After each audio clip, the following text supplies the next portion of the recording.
Good morning, everybody. It's Jeff Science, and I'm joined by Dr. Zwolinski and Dr. Fauci. Thanks for joining us. Given the scheduling constraints to switch from yesterday to today, we shifted to phone briefing, so we will get back to our regular format next week. You will be able to see slides on the screen as we progress here. I'm going to say a few minutes without slides, then I'll turn to Drs. Fauci and Walensky in a moment. First, I want to start with a focus on the progress we are making on vaccinations, which we all know is the best line of defense against COVID-19 and the Delta variant. Importantly, we just received today's vaccine report. The report is 1.1 million shots in arms. 1.1 million shots in arms is the highest single day total since July 3rd, so 8 weeks ago. And so far in August, we've gotten nearly 12.5 million first shots in arms, which is obviously important. The more and more people are getting their first shot and getting their vaccination regimen.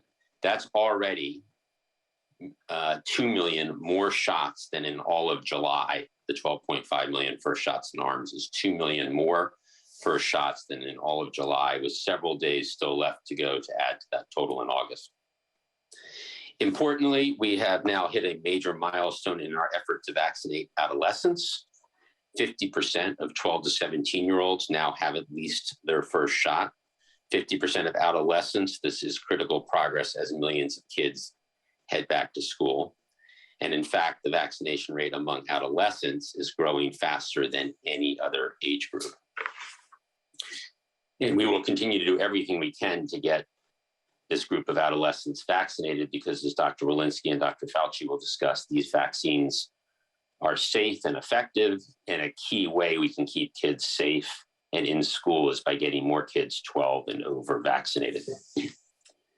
We continue to push for more progress in vaccinations across the board, including through vaccination requirements. The president has adopted vaccination requirements for federal workers, the armed forces, the VA, and HHS healthcare personnel, and also nursing homes participating in the Medicare and Medicaid program will now be required to have their staffs vaccinated. This week, the president reiterated his call for public and private sector leaders to follow his lead on vaccination mandates, and we're seeing continued momentum for stronger vaccination requirements across the country. Just since Monday, more employers are stepping up, including Disney, Deloitte, and the city of Chicago. The Business Roundtable, which represents more than 200 businesses that employ a total of 20 million workers, endorsed COVID-19 vaccination requirements, and they are encouraging state and local policymakers to, quote, support, not impede companies' ability to adopt these requirements. And just this week, nearly 50 colleges and universities, including the Ohio State University, one of the largest in the country, announced students, faculty, and staff will need to be fully vaccinated.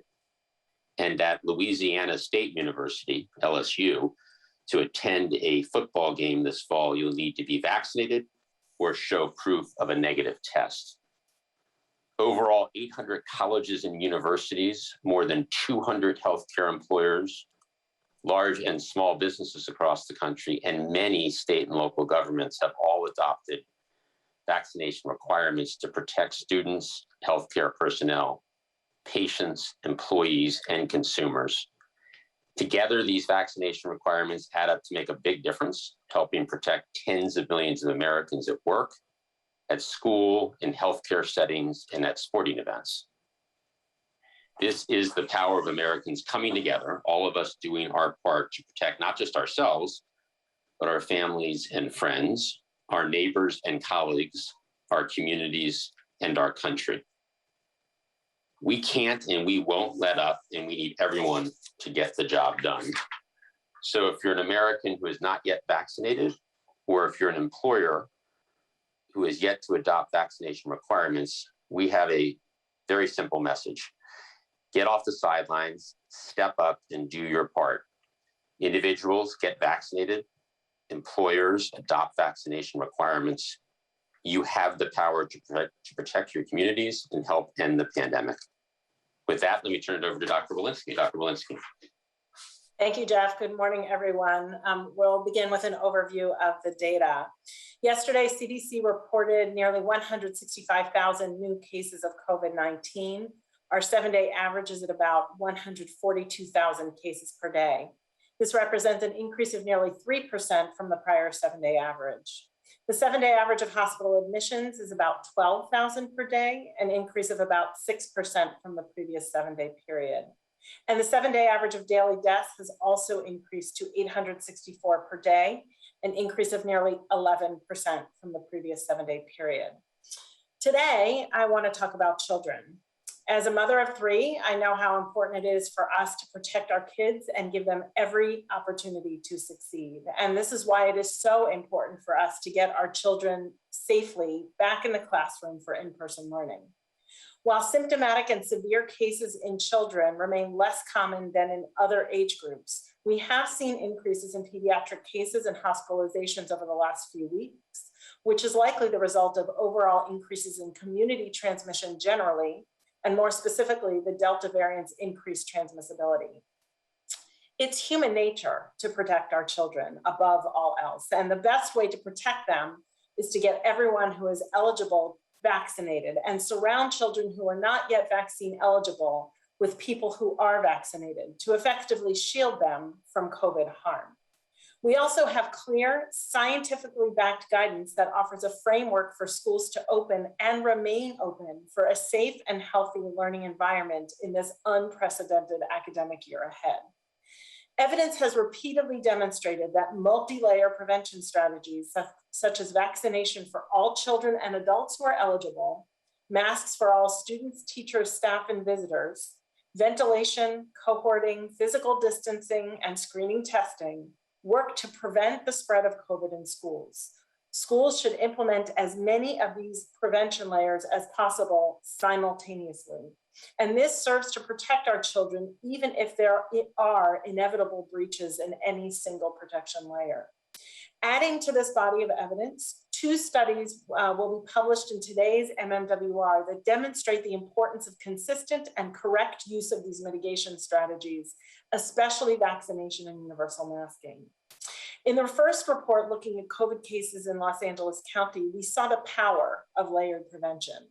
School-associated cases remained lower than cases in the community because of prevention efforts. In schools with safety protocols in place, case rates in children and adolescents were about 3.5 times lower during the winter peak compared to rates in the community. Even when communities were experiencing high levels of COVID transmission, in the LA County study, layered prevention measures in schools provided a shield of protection, helped to keep COVID out of school and reduce the spread when cases did occur. In a second report that closely studied an outbreak in a school in Northern California, we saw the absence of optimal multi-layered prevention can result in spread of COVID in this classroom and beyond. The introduction of the virus into the classroom by a teacher who worked in school while she was both symptomatic and unvaccinated, and who was unmasked when reading aloud to the class, resulted in cases within the classroom, across the school, and among families of students and staff in the community. We know how to protect our kids in school. We have the tools.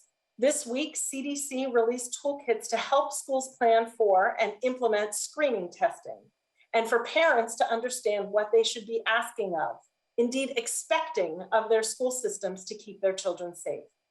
Unfortunately, many schools have opted not to implement these recommended tools. We recognize and are closely following cases and hospitalizations in children at the same time as school reopening.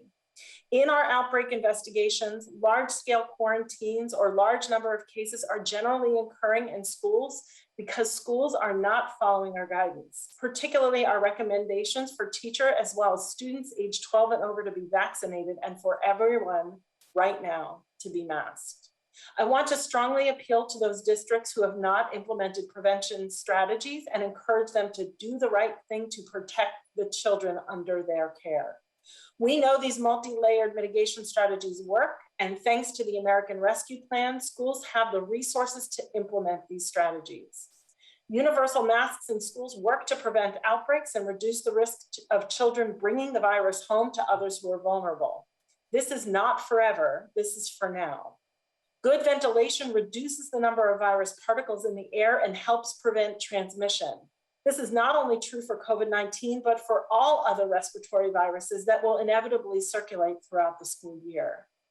Vaccines work to prevent serious illness, hospitalization, and death. And when our children who are not yet eligible to be vaccinated are surrounded by vaccinated people, they are more protected.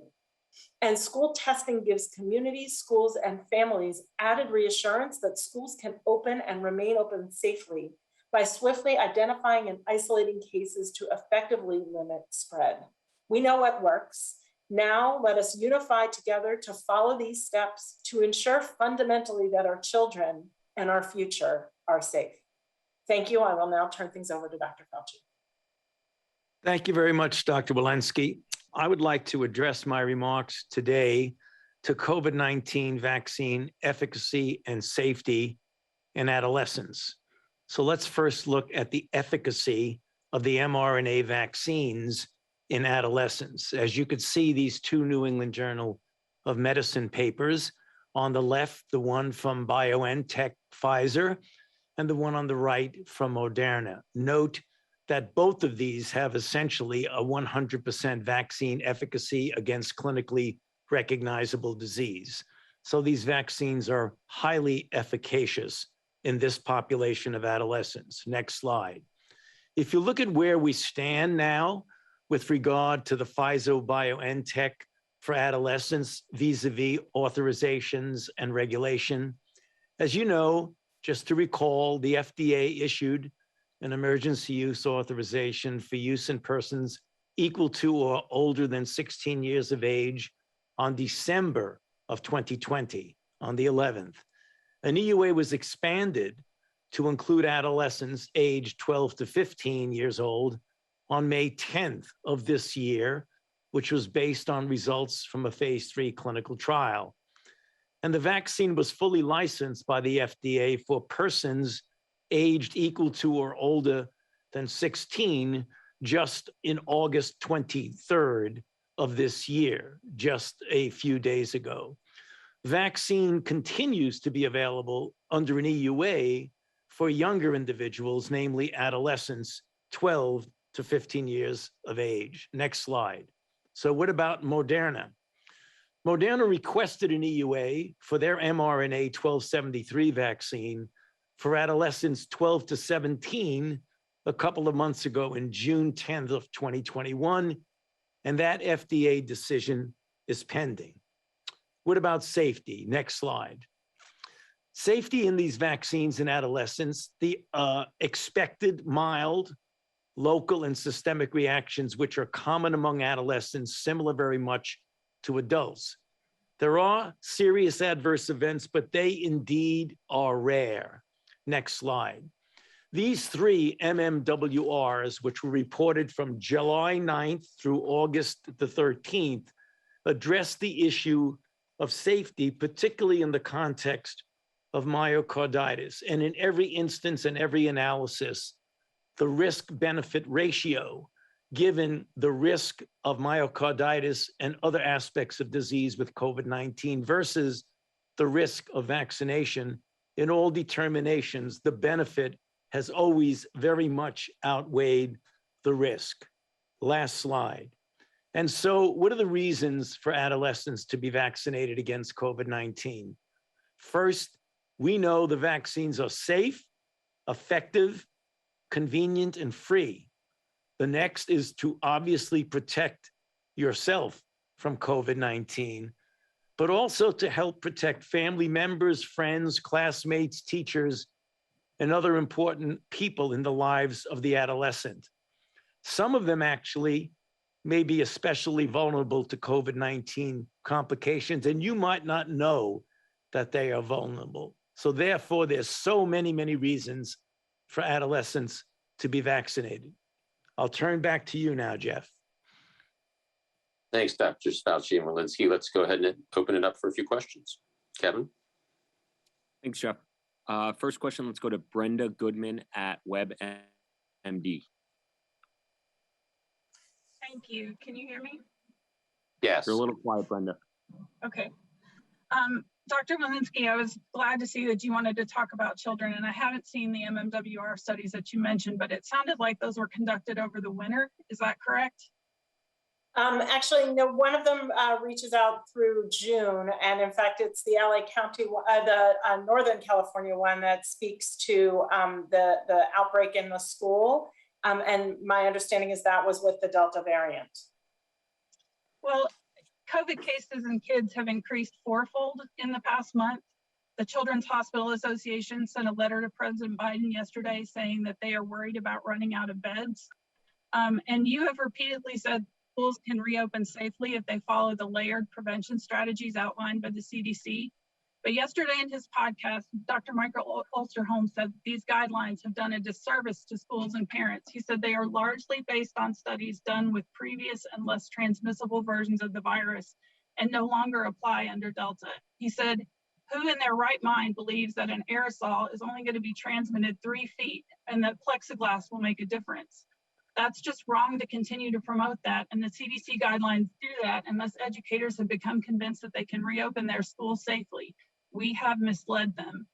In light of the recent large increase in pediatric cases and the amount of transmission we're already seeing in schools, do these guidelines need an update? Do you stand by the idea that schools can be open safely if they follow them? Thank you for that question, Brenda. We have seen outbreaks in schools that are occurring now in the context of not following these layered prevention strategies.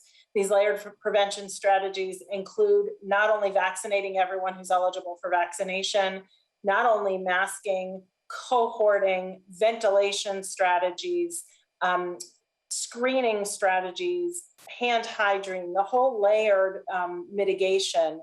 And where we have seen these layered mitigations properly employed, we have also seen that cases are going to come because cases really are reflective of what's happening in the community, and we have high community transmission.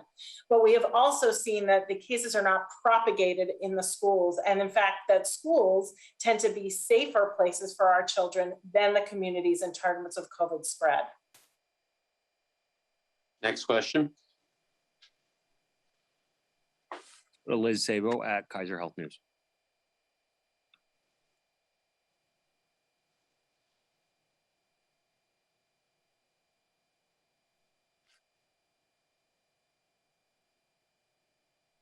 I don't think we're hearing Liz. No. All right, next question. Let's go to Tom and Christopher. Oh, hi, it's Liz. Hey, Liz. Okay. Hi, sorry about that. I had a question on the number of vaccinations. Do we have any idea if these are first-time vaccinations or if these are people coming in for the worried well coming in for a third dose? The 1.1 million that was reported today, there were about 500,000 of people coming in for their first dose. And as I said, that's really important and part of a real acceleration of first doses that we've seen across the last several weeks, and very encouraging. Immunocompromised are eligible for a third dose, and we're seeing some increase there as planned. But the vast majority of the doses are first doses, and then people coming to complete their first dose 3 to 4 to 5 weeks later per the plan. So the vast majority of the doses are made up of first and second doses, but we are seeing some doses for those who are qualified for their third dose as they're immunocompromised. Next question. All right, Tom and Christopher. Hello. Yes. Thank you for the briefing. My question is sort of a 1.5 part question, really. The first half question being, I'm assuming that you still haven't received any guidance from the Justice Department on whether or not the federal government has the authority to institute a national mask mandate, but you can correct me if I'm wrong about that. And so my question is, for each one of you, just to be clear, if you had your druthers, would you prefer that every American be covered in some way by some sort of a vaccine mandate, be it local, state, employer, et cetera? So we have no plans or authority for I think what you called a national mask mandate. The president has taken significant action on vaccination requirements across the federal government, across the military, across health providers that are at the Department of Health and Human Services and at the VA, and then also use the power of the government as payer through CMS, which is Medicare and Medicaid, to require vaccinations for nursing home workers, in that the data is clear that when nursing home workers have a lower level of vaccination, that residents get infected and suffer the consequences of COVID at a higher rate. And the president will continue to look for every lever he can pull on vaccination requirements. And we're all very heartened by the fact that private sector, public sector, schools are following suit with vaccination requirements. Next question. All right, and a reminder, keep your question to one question. Dan Vergano, BuzzFeed. Thanks very much, Dan Vergano, BuzzFeed. For Dr. Walensky or Dr. Fauci, we're wondering if you have a view on the hospitalization rate among children diagnosed with COVID-19. We're relying on AAP suggesting it's about a 1% rate for children diagnosed with COVID-19 resulting in hospitalization, but some hospitals are telling us they're seeing much higher rates, like around 15%. And so I'm wondering if you could offer some perspective on what you see as the rate. Thanks very much. Dr. Walensky? Sure. What we're seeing here is increasing in cases across the country and therefore increasing cases in hospitalizations of all age demographics. They tend to be consistent in terms of across the age demographics, meaning that the rates of hospitalization are actually higher among older age demographics than they are in the pediatric age demographic. But because the absolute number of cases is so high, the absolute number of children who are coming into the hospital is high. It's also the case that we are currently within a surge of RSV cases as well, respiratory syncytial virus cases. Many of the hospitalizations that are accumulating in pediatric hospital beds are infected with RSV. We're seeing RSV rates similar to what we generally see in the winter months. So that is actually also contributing to the hospital bed, pediatric hospital bed crunch. Next question. Last question. Let's go to Josh Wingrove at Bloomberg. Hi, sorry, just to follow up on a couple of them. Are you reviewing the school guidance in light of Delta? Will it be updated, or is the guidance as exists now the guidance that will exist for the school year, or at least the start of it? And is the hospitalization rate higher than what we understand it to be? Do you have data on that? You said it's rising just because all cases are rising, but do you have numbers on that? We are not looking at updating our school guidance right now. I can tell you that most of the places where we're seeing surges and outbreaks are in places that are not implementing our current guidance. The hospitalization rates that we're seeing with children right now are similar to prior surges. It's the absolute number of cases that we are seeing as increasing. Well, thank you, everybody. We'll look forward to returning to our normal format next week, and I hope everybody has a good weekend. Thank you.